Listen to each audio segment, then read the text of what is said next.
Bonjour Olivier Faure. Bonjour Frédéric Rivière. Le Premier ministre a donc fait sa déclaration de politique générale hier et a, sans surprise, obtenu la confiance du Parlement. Un discours d'une heure au cours duquel Jean Castex a beaucoup parlé des territoires. Je crois que le terme a été prononcé 27 fois. Est-ce que c'est pour vous le fait le plus marquant de ce discours?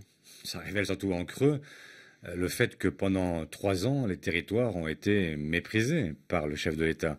Et donc, il y a là une volonté de rattrapage. Mais comme dans l'ensemble de ce discours, qui avait des allures en creux d'aveu d'échec, voilà que Jean Castex nous explique qu'en 600 jours, il veut faire ce qui n'a pas été fait en 3 ans. Le premier objectif, a dit Jean Castex, c'est de réconcilier les Français, de restaurer la confiance entre la France et ses élites, sur cette idée que les Français sont divisés, qu'ils sont en proie, comme le répète souvent et comme l'a encore dit le président de la République avant-hier, aux passions tristes.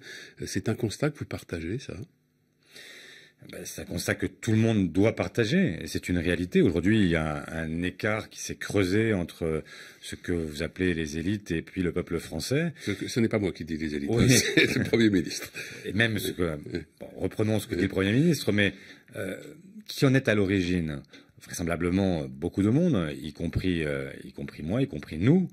Mais cet écart, il s'est considérablement creusé pendant ce quinquennat, avec des gilets jaunes qui ont manifesté pendant 1 an sans être entendus, des gens qui ont manifesté contre les retraites et qui ne sont toujours pas entendus, des gens qui ont expliqué que la réforme de l'assurance chômage allait être un massacre et qui ne sont toujours pas entendus. Voilà ce qui creuse en permanence la défiance entre ceux qui nous gouvernent et puis le peuple français qui ne comprend pas l'écart croissant entre ce qu'il attend, ce qu'il demande, et puis ce qui est réalisé. On a eu des municipales il y a quelques jours à peine, où l'évidence, c'est que le message qui était adressé était un message de plus de social, plus d'écologie, plus de démocratie, et voilà qu'on nous répond avec un message qui est plus qu'ambigu sur ces sujets-là, avec une volonté de maintenir le cap, alors même que le président avait dit qu'il se réinventerait. Où est la réinvention? Sur l'assurance chômage, vous disiez à l'instant que les Français qui ont demandé qu'elle soit abandonnée ne sont pas entendus. Le Premier ministre a tout de même dit hier que cette réforme serait aménagée. Comment vous avez compris ce propos? Je l'ai compris comme une habileté, mais ce n'est pas un aménagement qu'il faut aujourd'hui, c'est une abrogation. Et tout le monde le sait, et tout le monde le sait depuis longtemps. Et la raison pour laquelle Jean Castex est obligé de reculer, c'est que ça va être un massacre. Ça va être un gouffre pour des millions de personnes à partir de la rentrée prochaine.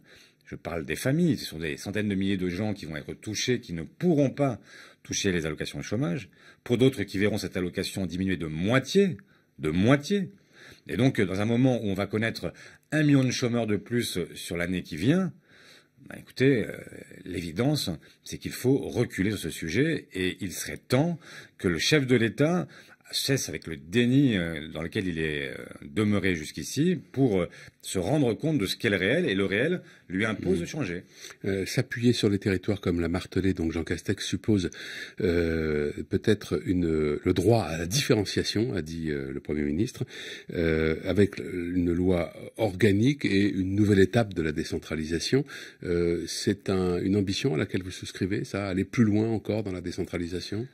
Là-dessus, oui, je suis favorable à ce qu'on décentralise, et j'aurais été heureux d'entendre hier même un Premier ministre qui aurait dit, par exemple, qu'il ouvrait, comme nous l'avons proposé, un appel à projet. Nous avons proposé 50 milliards d'appels à projets en direction des collectivités pour que tous les projets innovants, ceux qui permettent notamment la transition écologique ou numérique, eh bien, soient des projets qui soient portés par les territoires et qui permettent d'avoir une offre qui corresponde à ce que sont, là encore, les réalités de terrain. Pour l'instant, on est encore sur des mots et on a bien du mal à voir ce sur quoi s'engage réellement le Premier ministre. Le Premier ministre qui invite tous les groupes parlementaires à faire des propositions au gouvernement dans le cadre du plan de relance, vous allez répondre à cette invitation? Mais on n'a pas attendu, figurez-vous. On a déjà présenté il y a plus d'1 mois. Oui, notamment sur la rénovation thermique des bâtiments. Notamment, mais on a présenté un plan de rebond de 130 milliards, qui est un plan qui, en 45 mesures, explique ce que l'on pourrait faire pour les jeunes, pour l'environnement, pour la transition, pour les PME, et tous ces points qui sont des points aveugles du projet présenté hier par le Premier ministre.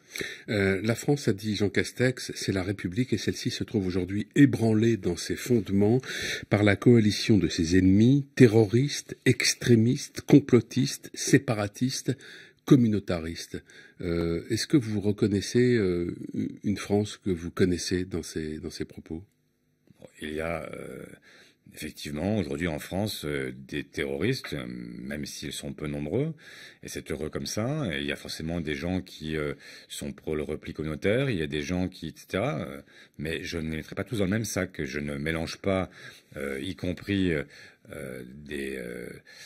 des gens qui manifestent de manière violente avec des terroristes. J'essaye de ne pas assimiler les uns aux autres et de ne pas créer une forme d'anxiété générale. Nous ne sommes pas menacés. La cohésion du pays est menacée essentiellement par l'injustice aujourd'hui. Et le vrai désordre, comme disait Albert Camus, c'est l'injustice. Et aujourd'hui, ce qui n'est pas réglé par ce que dit le Premier ministre, c'est la question de la justice. Regardez ce qu'a dit le président de la République. Il nous dit, vous allez devoir vous modérer sur les salaires. Et puis, il invite les chefs d'entreprise à faire de la modération sur les dividendes. Dans cette formulation, effectivement, inviter les entreprises à faire de la modération sur les dividendes, vous avez compris qu'il n'y aurait aucune contrainte? Ben, non seulement c'est ce que j'ai compris, mais c'est ce qui va se passer. Et d'ailleurs, vous avez compris qu'il n'y aurait aucune contrainte d'aucun ordre pour les plus riches de ce pays, ni sur l'ISF, ni sur la flat tax, ni sur l'exit tax, ni sur les dividendes. Figurez-vous qu'il y a 5 jours à peine, nous avons proposé au Parlement quelque chose de très simple, c'est de dire qu'on conditionne les aides de l'État aux entreprises qui ne distribuent pas de dividendes. Pourquoi? Parce qu'il n'est pas normal que vous et moi qui payons nos impôts, nous payons aujourd'hui des entreprises pour qu'elles versent des dividendes à des actionnaires. Eh bien, figurez-vous que cet amendement-là, il a été repoussé par le gouvernement. Très rapidement, voilà. Olivier Faure, le projet de loi sur le séparatisme qu'annonce le Premier ministre en septembre, ça pourrait ressembler à quoi?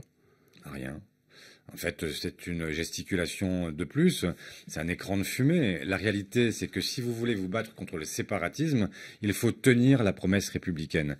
Faire en sorte que dans les quartiers, la liberté, l'égalité, la fraternité ne soient plus simplement des mots, mais une réalité. C'est la meilleure façon de combattre le séparatisme. Faire en sorte que les services publics fonctionnent, faire en sorte que les quartiers ne soient plus désertés par l'emploi, faire en sorte que les jeunes soient accompagnés. C'est ça qu'il faut faire aujourd'hui. Après, vouloir faire des projets en expliquant qu'on est contre le séparatisme, contre le communautarisme, tout le monde est contre.